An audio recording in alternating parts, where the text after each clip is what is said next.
राधे राधे, जय माता की भक्तों। आप सभी का स्वागत करती हूँ स्पिरिचुअल ज्ञान साधना में और आप सभी से अनुरोध करती हूँ कि स्पिरिचुअल ज्ञान साधना को सब्सक्राइब कर लीजिए और बेल आइकन को प्रेस कर दीजिए ताकि आपको नई नई वीडियोस का नोटिफिकेशन। जय माता की राधे राधे भक्तों, कैसे हैं आप सभी लोग।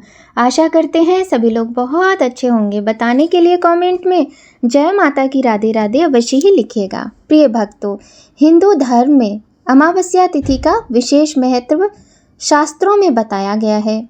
वैशाख का महीना चल रहा है, आप सभी जानते हैं, और वैशाख महीने की अमावस्या तिथि बस आने वाली है। इस बार वैशाख अमावस्या की तिथि को लेकर एक बार फिर से असमंजस की स्थिति है। आइए भक्तों, इस असमंजस की स्थिति, इस डाउट को क्लियर करते हुए जान लेते हैं वैशाख अमावस्या की डेट। हिंदू पंचांग के अनुसार वैशाख का महीना दान पुण्य स्नान के लिए बेहद शुभ माना जाता है। साथ ही अमावस्या की तिथि तो बड़ी ही पावन और विशेष मानी गई है। साल में 12 अमावस्या की तिथियां पड़ती हैं। वैशाख महीने में पड़ने वाली अमावस्या वैशाख अमावस्या कहलाती है। इस दिन जगत के पालनहार भगवान श्री हरि विष्णु का पूजन और महादेव का पूजन का विधान है। साथ ही इस दिन पितरों का तर्पण और पिंडदान भी किया जाता है। तो भक्तों, आइए जान लेते हैं कि अमावस्या तिथि की सही डेट क्या है। वैदिक पंचांग के अनुसार वैशाख कृष्ण पक्ष की अमावस्या तिथि की शुरुआत 27 अप्रैल को सुबह तड़के 4:28 पर होगी। अमावस्या तिथि समाप्त होगी 27 अप्रैल को देर रात 1:02 पर। ऐसे में उदया तिथि को देखते हुए वैशाख अमावस्या 27 अप्रैल दिन रविवार को मनाई जाएगी, जिसमें सुबह 4:10 से लेकर 4:52 तक का ब्रह्म मुहूर्त रहेगा। इस मुहूर्त में आप स्नान करें और पूजा पाठ करें, बहुत ही शुभ रहता है। जिसमें सुबह 4:10 से लेकर इस बीच में आप 4:52 तक स्नान दान कर सकते हैं, पूजा पाठ कर सकते हैं। वहीं दोपहर 12:11 से लेकर 1:02 तक अभिजीत मुहूर्त रहेगा और इन दोनों ही समय में आप स्नान दान पूजा पाठ यज्ञ हवन इत्यादि करें, बहुत ही शुभ रहता है। स्नान का यह मुहूर्त सबसे श्रेष्ठ धार्मिक मान्यताओं के अनुसार वैशाख अमावस्या के दिन माना जाता है। इस दिन ब्रह्म मुहूर्त में पवित्र नदी में डुबकी लगाने से अधिक और विशेष पुण्य प्राप्त होता है। इसलिए इस दिन ब्रह्म मुहूर्त में ही पवित्र नदी में स्नान करना चाहिए। स्नान करने के बाद दान पुण्य करना चाहिए। वैशाख अमावस्या के दिन दान और स्नान करने का विशेष महत्व माना गया है। वैशाख की अमावस्या पर दान करने से पितृ दोष के दुष्प्रभाव को कम किया जा सकता है। इसके अतिरिक्त वैशाख अमावस्या पर पवित्र नदियों में स्नान जरूर करना चाहिए। वहीं इस दिन गाय, कौवा, कुत्ता और चींटी को भोजन कराने से भी जीवन के कष्ट दूर होते हैं। प्रिय भक्तों, हिंदू धर्म में अमावस्या की तिथि बहुत अधिक महत्वपूर्ण मानी जाती है। वैसे तो प्रत्येक महीने अमावस्या की तिथि आती है और हर महीने की अमावस्या अपना एक विशेष स्थान रखती है, जिसमें कुछ उपाय, दान, पितृ तर्पण, श्राद्ध इत्यादि करके हम अपने जीवन के कष्टों से मुक्ति पा सकते हैं। प्रिय भक्तों, अमावस्या की तिथि ऐसी होती है कि जिस दिन हमें अवश्य ही कोई ना कोई उपाय करना ही चाहिए, क्योंकि हम सभी के जीवन में कहीं ना कहीं हम पितृदोष से पीड़ित तो होते ही हैं।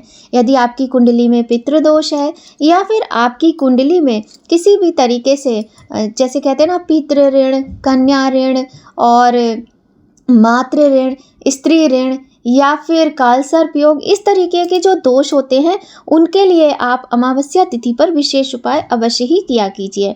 अमावस्या की तिथि मनुष्य को सुखों से परिपूर्ण कर देती है यदि नियम पूर्वक सही तरीके से पूजा और दान तर्पण इत्यादि किया जाए। जीवन में हमारे अनेक कष्ट होते हैं। आज का जो समय है, बहुत ही कम लोग हैं जिनके जीवन में, जिनकी कुंडली में पितृदोष ना हो, वरना सभी की कुंडली में कहीं ना कहीं थोड़ा बहुत होता ही है और कहीं ना कहीं हम उससे पीड़ित होते हैं। अब बात आती है, ये कैसे पता करें कि हमारी कुंडली में पितृदोष है या नहीं है। तो देखिए भक्तों, कभी भी जैसे ये है कि आप बहुत अच्छे हैं, सद्गुण हैं आपके अंदर, सदाचारी हैं, धार्मिक हैं, इसके बावजूद भी आपके जीवन में कष्ट ही कष्ट हैं। नौकरी तो मिल जाती है, टिकती नहीं है, पैसा आता है, रुकता नहीं है, मेहनत करते हैं पर विद्यार्थी जीवन है पर फल नहीं मिलता। कन्याएं हैं, जो बेटियां हैं, स्त्रियां हैं, वो अपना 100% देती हैं, बहुत अच्छा करती हैं, फिर भी क्या होता है, उनके साथ गलत ही होता है। उनको अपने अच्छे कर्मों का फल नहीं मिलता और बिना कारण ही उनको दुख भोगना पड़ता है। संतान की कमी होती है, पुत्र की कमी होती है और बहुत सारे ऐसे ही दुख कि जॉब मिल गई पर टिकी नहीं। बहुत सारी चीज़ें ऐसी होती हैं जो कि फल तो मिलता है पर आधा अधूरा रहता है। तो ये सारे कारण जो होते हैं पितृदोष के ही होते हैं। वैसे भी पितृदोष की वीडियो हमारे चैनल पे आपको मिल जाएगी। काफ़ी टाइम पहले हमने बनाई थी कि कैसे पता करें कि हमारी कुंडली में पितृदोष है। यदि आपको दोबारा चाहिए तो आप बता दीजिएगा, क्योंकि आज की वीडियो बहुत लंबी हो जाएगी। तो बात कर रहे हैं वैशाख अमावस्या के विषय में। प्रिय भक्तों, हम तो ये कहेंगे, आप ये मत सोचिए कि कभी कभी होता है ना मन में, जैसे हमने कभी कुछ किया नहीं होता है, हमारी फैमिली में किसी को कुछ पता नहीं था, क्योंकि क्या होता था आजकल सोशल मीडिया की वजह से हम लोगों को बहुत अच्छी अच्छी जानकारियाँ भी मिलती हैं और बुरी बुरी चीज़ें भी पता चलती हैं। तो देखिए, लेकिन पहले ऐसा कोई सोर्स होता नहीं था, तो बहुत ज़्यादा जानकारी लोगों को नहीं हुआ करती थी, कम ही लोगों को हुआ करती थी। तो ये होता है, लोग ये सोचते हैं ना, हमने आज तक तो ऐसा किया नहीं, अब हम नहीं करेंगे, कहीं कुछ गलत ना हो। लेकिन हमेशा ध्यान रखिए, ईश्वर के प्रति किया गया कार्य, ईश्वर के प्रति श्रद्धा, भक्ति, प्रेम, गरीब व्यक्ति की मदद करना या फिर कोई भी पुरोहित विद्वान जो होते हैं उनको दान करना, गाय की सेवा करना, कुत्ते की सेवा करना, चींटियों को खिलाना, ये सारी चीज़ें ऐसी हैं, इनके विषय में आप कभी मन में भ्रम मत लाइए और आप कीजिए, बिना भ्रम के कीजिए, आपको फल अच्छा ही मिलेगा। तो वैशाख अमावस्या के दिन किए गए दान से व्यक्ति को न केवल भौतिक सुखों की प्राप्ति होती है, बल्कि आध्यात्मिक उन्नति और मोक्ष की दिशा में भी एक महत्वपूर्ण कदम बढ़ाता है व्यक्ति। वैशाख अमावस्या का पर्व विशेष रूप से महत्वपूर्ण है, क्योंकि यह पूरे साल की अमावस्या से सबसे श्रेष्ठ मानी जाती है। यह दिन भगवान विष्णु को प्रिय होने के कारण विशेष महत्व रखता है। इस दिन पितरों के तर्पण, श्राद्ध, देवताओं की पूजा और दान धर्म के कार्य किए जाते हैं। वैशाख अमावस्या का दान विशेष बेहद महत्वपूर्ण पुण्यकारी माना जाता है। इस दिन किए गए कार्यों का फल स्थायी और अक्षुण्ण रहता है, जिससे अनंत पुण्य की प्राप्ति होती है। इस दिन श्री विष्णु, माता लक्ष्मी और गौरी शंकर भगवान की पूजा करने से विशेष आशीर्वाद प्राप्त होता है। अगर आप इस दिन कुछ खास वस्तुएं दान करते हैं तो आपको उनके अनंत फल मिलते हैं, साथ ही वैकुंठ के लिए मार्ग प्रशस्त होता है। आइए जानते हैं वैशाख अमावस्या में कौन कौन सी वस्तुएं दान करने से किस प्रकार के फल प्राप्त होते हैं। भक्तों, सबसे पहले तो हम यहाँ पर आपको ये कहेंगे कि वैशाख मास में आप ब्रह्म मुहूर्त में स्नान कीजिए, साथ ही वैशाख मास के महात्म्य की कथा अवश्य सुनिए, क्योंकि जब हम मान लीजिए हमारी कुछ ऐसी समस्या, हम कुछ कर नहीं पा रहे हैं, तो हम अपने घर में बैठ के लेटकर वैशाख मास महात्म्य की कथा सुनते सुनते भगवान श्री हरि का नाम जप सकते हैं और कथाओं का श्रवण करके भी पुण्य प्राप्त कर सकते हैं। कथा चैनल पर प्रतिदिन अपलोड हो जाती है सुबह सवेरे। कभी नेटवर्क इशू होता है तो आधा एक घंटा लेट हो जाता है, वरना 4:30, 5:30, 6 बजे तक कथाएं अपलोड हो जाती हैं, तो आप उन कथाओं को अवश्य ही सुनिएगा। हिंदू धर्म में शय्यादान का विशेष महत्व है। यह दान व्यक्ति की आयु में वृद्धि करने के साथ साथ उसकी यश कीर्ति में भी निरंतर वृद्धि करता है। यह दान विशेष रूप से बुजुर्गों के लिए फायदेमंद रहता है, क्योंकि इसे देने से उनके जीवन में सुख और शांति का वास होता है। इसके साथ ही आप पंखा, तकिया, चटाई, कंबल, जल, मिष्ठान दान कर सकते हैं। वस्त्र का दान, इस दिन वस्त्र दान करने से व्यक्ति की आयु में वृद्धि होती है, उसे वैकुंठ में स्थान मिलता है। वस्त्र दान से व्यक्ति के जीवन में सुख समृद्धि आती है और उसे अनंत सुखों का अनुभव होता है। यदि इस दिन ठंडी छाछ का दान किया जाए तो व्यक्ति को विद्या और धन की प्राप्ति होती है। यह दान विशेष रूप से गर्मी के दिनों में बहुत ही शुभकारी होता है, क्योंकि इससे राहगीरों और ज़रूरतमंदों को राहत मिलती है। इसके अतिरिक्त आप लस्सी दान कर सकते हैं। और अब बात करते हैं चावल के दान की। चावल का दान करने से व्यक्ति के धन में वृद्धि होती है, आयुष्मान होता है। यह दान विशेष रूप से उन लोगों के लिए होता है जो धन और समृद्धि, धन प्राप्ति की इच्छा करते हैं। जल से भरे कलश का दान करने से 100 बार किए गए श्राद्ध के बराबर पुण्य मिलता है। यह दान विशेष तौर पर उन लोगों के लिए है जो अपने पितरों के प्रति श्रद्धा रखते हैं और उनका आशीर्वाद प्राप्त करते हैं। देखिए भक्तों, वैशाख का महीना है तो आप मिट्टी का पात्र लेकर उसमें साफ करके जल भर के उसके साथ ही थोड़ी सी चीनी और गुड़ लेकर आप दान अवश्य करें। यह दान सबसे बड़ा दान है वैशाख मास में। घी का दान करने से व्यक्ति को सहस्त्र यज्ञ के समान पुण्य की प्राप्ति होती है। यह दान विशेष रूप से धार्मिक कार्यों में सफलता और समृद्धि प्राप्त करने का एक उपाय माना जाता है। इसके साथ ही आप चंदन, पान और फूल का दान भी कर सकते हैं। इससे जीवन में सुख समृद्धि बनी रहती है। भक्तों, छोटे छोटे दान करके भी आप बहुत बड़े बड़े फल प्राप्त कर सकते हैं। जैसे आप जो ऋतु फल होते हैं आप उनका दान करें। खरबूज है, तरबूज है और आलू बुखारा है, ककड़ी है, खीरा है, इस प्रकार के आप दान करें। मिट्टी के पात्र को भर के जल भर के दान करें। पक्षियों को जल रख दें। गाय माता को गुड़ खिला दें, कुछ हरा चारा खिला दें, उनको जल पिला दें। वैशाख में जहाँ तपती हुई धूप होती है वहीं इस तपती धूप में, इस गर्मी के मौसम में जल के दान का विशेष महत्व माना गया है। प्रिय भक्तों, जहाँ हम अमावस्या की तिथि में दान, पूजा पाठ, पितृ तर्पण की बात करते हैं, वहीं पर बहुत सारी कार्य ऐसे होते हैं जो हमें नहीं करना चाहिए, जिनके करने से हमारे सारे पुण्य नष्ट हो जाते हैं और हमें कोई भी पुण्य फल तो प्राप्त होता नहीं है, बल्कि हमारे पापों में वृद्धि हो जाती है। तो भक्तों, यह भी हम जानेंगे। अब यहाँ पर कुछ बातें और जान लेते हैं। देखिए, यदि आप अपने पितरों के प्रति तर्पण, श्राद्ध कार्य करना चाहते हैं तो आप अवश्य कीजिएगा।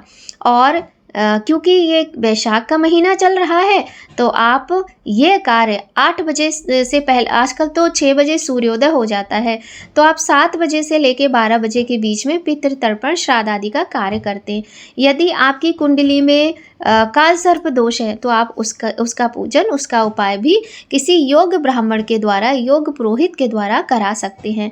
साथ ही भक्तों, हमें जहाँ जो लोगों के जीवन में कमियां हैं, मतलब कि जिनको हमारी सहायता की ज़रूरत है, आपको मदद तो करनी ही है, सहायता तो करनी ही है, किंतु किसी योग ब्राह्मण के प्रति दान भी करना है जो सुपात्र होते हैं। देखिए, जो दया के पात्र हैं उनको हम भोजन कराते हैं, उनकी ज़रूरत का सामान उनको देते हैं। ये हो गया हमारी दया का दान, है ना, हमारी जो सिंपैथी होती है एक तरीके से, उसका दान। किंतु एक होता है जो ब्राह्मण के निमित्त दान, जिससे हमें आशीर्वाद ब्राह्मण से लेना होता है, जो आवश्यक होता है। उसमें आप ब्राह्मण को कोई फल दान कर सकते हैं, कुछ दक्षिणा दान कर सकते हैं। चाहे तो आप अपने घर में भोजन बनाकर, सात्विक भोजन, बिना प्याज लहसुन वाला भोजन बनाकर भोजन करें, क्योंकि अन्न का दान महादान कहलाता है और हमारे पितृ बहुत प्रसन्न होते हैं। साथ ही अमावस्या की तिथि में आप चींटियों को आटा डालना प्रारंभ करें। इस अमावस्या से प्रारंभ करें। रविवार की अमावस्या है तो आप 40 रविवार तक यह कार्य करें।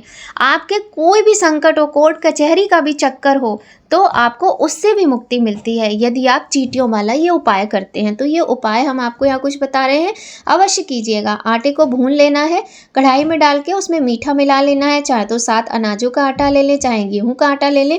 और उसके बाद में आप वो जहाँ जहाँ चींटियाँ, अब चींटियाँ कहाँ मिलेंगी ये भी हम आपको बता देते हैं। किसी भी पार्क में, पार्क नहीं है तो घर के बाहर पेड़ लगे हैं, रोड पे, कहीं भी, हर पेड़ की जड़ पे आप देखेंगे चींटियाँ आपको ज़रूर मिल जाएंगी।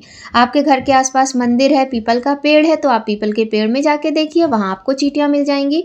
तो वहाँ पर संडे के संडे, रोज़ नहीं करना है आपको, संडे के संडे ये कार्य कीजिएगा, क्योंकि इस बार रविवार की ही अमावस्या है और 40 रविवार तक आपको करना है। फिर आप देखिएगा आपको कितना अच्छा फल मिलता है और किस तरीके से आपके जीवन के कष्ट दूर होते हैं। भक्तों, इस प्रकार से हमें छोटे छोटे उपाय अवश्य करते रहने चाहिए। इसके अलावा दीपदान का विशेष महत्व है। दीपदान में तुलसी के समीप दीप प्रज्वलित करना। अब देखिए, दीपदान का जो महत्व होता है वो संध्या के समय वाला जो होता है अमावस्या तिथि पर, उसका ज़्यादा महत्व होता है। संध्या के समय तुलसी के समीप दिया जलाना है। साथ ही आपके घर का जो दरवाज़ा है, दहलीज जिसको कहते हैं, वहाँ दीप जलाना है आपको। जितने आपके घर में अगर बेलपत्र का पेड़ है तो वहाँ दीप जलाइए। आपके घर की छत की मुंडेर है वहाँ दीप जलाइए। आपके रसोई घर में मटका रखा है, पानी का कोई स्रोत है, वहाँ दीप जलाइए। और अपने घर के मंदिर में दीप जलाइए। इस प्रकार से आप दिया जलाइए। अब आपको एक बात और ध्यान रखनी है कि दिया जलाने का, दीपदान का जो समय है वो क्या होना चाहिए। वो समय रात का नहीं होता है, ना ही वो दिन का होता है। वो होता है संध्या का समय, गोधूली बेला। गोधूली बेला क्या होती है? जब सूर्य छुप रहे होते हैं और रात आ रही होती है। मतलब ना तो रात होती है पूरी तरीके से और ना दिन होता है। उस समय पर आपको दीपदान करना है। और दीपदान तो आपको अवश्य ही करना है, क्योंकि दीपदान करने से आपके पितर आपको बहुत सारा आशीर्वाद देकर जाते हैं। कहा जाता है प्रत्येक अमावस्या पर हमारे पितर धरती पर आते हैं अपने परिवार से आशाएं और उम्मीदें लेकर। और यदि आप उनके जो शाम को ये दीपदान किया जाता है, यदि आप दीपदान करते हैं तो उनका मार्ग प्रकाशित होता है और वो अच्छे से आपके दान आदि से वो तृप्त होते हैं। तृप्त होकर खुशी खुशी आशीर्वाद देकर प्रकाशित मार्ग के द्वारा वो अपने लोक को जाते हैं, पितृलोक को। किंतु जब आप उनके प्रति कोई कार्य नहीं करते हैं, ना जल दान करते हैं, ना आप भोजन का दान करते हैं, ना ही आप दीप दान करते हैं, तो वो रोते तड़पते हुए अंधेरे अंधकार से भरे हुए रास्ते से और बहुत सारी बद्दुआएं देकर जाते हैं। हिंदू धर्म, सनातन धर्म में पितरों का ये जो नियम है ये सत्यता से भरा हुआ है। ऐसा नहीं है खाली मनगढ़ंत कहानियां हैं, ऐसा बिल्कुल भी नहीं है। क्योंकि जब मनुष्य जन्म लेता है तो मृत्यु भी होती है और मृत्यु के बाद आत्मा भी होती है और पितृ भी होते हैं। अच्छे पितृ, बुरे पितृ दोनों तरह के होते हैं। आप अच्छा कार्य करते हैं तो आपको अच्छा ही फल मिलता है। तो इस प्रकार से आप करें। साथ ही एक सबसे महत्वपूर्ण कार्य होता है जल दान करने का। जल से देखिए, स्नान हो गया, सूर्य भगवान को अर्घ दिया, तुलसी में जल नहीं डालना है क्योंकि रविवार का दिन है, भगवान की पूजा पाठ कर ली। इसके बाद आपको क्या करना है? जल दान करना है। जल दान करने के लिए आप तांबे का लोटा मत लीजिएगा, स्टील का लोटा लीजिएगा। स्टील के लोटे में थोड़ा सा गंगा जल, थोड़ा सा कच्चा दूध, काले तिल और थोड़ी सी शक्कर डाल के दक्षिण दिशा की तरफ मुख करके आपको ओम सर्व पितृ चरण कमलेभ्यो नमः इस प्रकार से बोलते हुए जल दान करना है। इसके बाद आपको हाथ जोड़कर आंखें बंद करके प्रार्थना करनी है कि हमारे जो भी पितृ हैं, हम उनके प्रति अपने श्रद्धा भाव से जल दान कर रहे हैं, जल चढ़ा रहे हैं, अर्घ दे रहे हैं, जो भी बोलना है। इस प्रकार से जो भी हम कार्य कर रहे हैं आप स्वीकार कीजिए, प्रसन्न होइए और हम पर तथा हमारे परिवार पर अपना आशीर्वाद बनाकर रखिए। इस प्रकार से आपको प्रार्थना करनी होती है। तो ये तो थे कुछ छोटे छोटे से उपाय।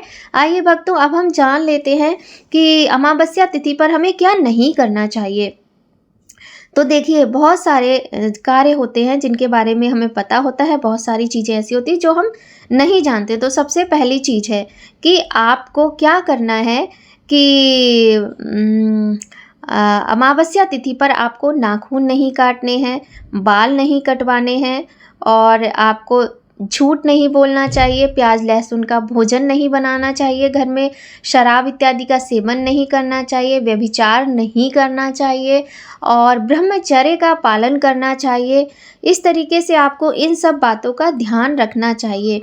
और वैशाख अमावस्या को लेकर स्कंद पुराण के वैशाख महात्म्य में नारद जी ने राजा अम्बरीश से कहा है कि यह अति शुभ करने वाली, अति पुण्य देने वाली अमावस्या है। इसके समान लोक में कोई दूसरी तिथि ना देखी गई है, ना सुनी गई है। ऐसे में वैशाख अमावस्या पर दान, पुण्य और उपायों का विशेष महत्व होता है। तो प्रिय भक्तों, ध्यान रखिएगा, कल यानी 27 अप्रैल दिन रविवार को वैशाख मास की अमावस्या है। इस दिन किए गए पुण्य का करोड़ों गुना फल प्राप्त होता है। अमावस्या की तिथि मुक्ति देने वाली होती है। ये देवताओं को अति प्रिय है और मुक्ति प्रदान करती है। तो प्रिय भक्तों, आप वैशाख अमावस्या पर घड़ा, ककड़ी, अन्न, पंखा, जल, फल का दान अवश्य करें। पितर आपसे प्रसन्न होते हैं, वे आपको सुख समृद्धि का आशीर्वाद देते हैं और कुल के हित के लिए भक्ति पूर्वक श्राद्ध करना चाहिए। तो जो कोई ऐसा करता है उसके पितरों के लिए पितरलोक में अमृत वाली नदी बहती है और वैशाख अमावस्या पर घड़े का दान करने वाले के पितरों को पितृलोक में शांति मिलती है और आपके पितर आपको बहुत सारा आशीर्वाद देते हैं। तो भक्तों, आज की वीडियो में बस इतना ही। यदि आपको आज की ये वीडियो अच्छी लगी हो तो वीडियो को लाइक ज़रूर करें। यदि चैनल पर पहली बार आए हैं तो चैनल को सब्सक्राइब करें, बेल आइकन प्रेस कर दीजिए ताकि आपको आने वाली वीडियोस की महत्वपूर्ण नोटिफिकेशन सबसे पहले मिले। एक बात और है भक्तों, जो हमारी बहनें हैं, सुहागन स्त्रियां हैं, जो बहनें हैं, बच्चियां हैं, किसी को भी अमावस्या तिथि पर हेयर वॉश नहीं करना चाहिए, बाल नहीं धोने चाहिए। साथ ही आप अमावस्या का व्रत करती हैं तो बहुत ही शुभ है। ऐसा कहा जाता है जो स्त्री अमावस्या का व्रत करती है उसके जीवन में कभी भी ऐसा नहीं होता है कि वो अभागन बने, यानी उसका जीवन में वह सदा सुहागन बन के रहती है। और अमावस्या तिथि के दिन आप 16 श्रृंगार का दान भी कर सकते हैं, बहुत ही शुभ रहता है। माता पार्वती को 16 श्रृंगार की सामग्री अर्पित करें, बहुत अच्छा आशीर्वाद प्राप्त होता है। तो भक्तों, आशा करते हैं आपको वीडियो अवश्य ही लाभदायक सिद्ध होगी और पसंद भी आएगी। अपना प्यार, अपना आशीर्वाद बनाए रखिए स्पिरिचुअल ज्ञान साधना के साथ। आप सभी पर भगवान गौरी शंकर लक्ष्मी नारायण की कृपा सदा बनी रहे। जय माता की भक्तों, राधे राधे।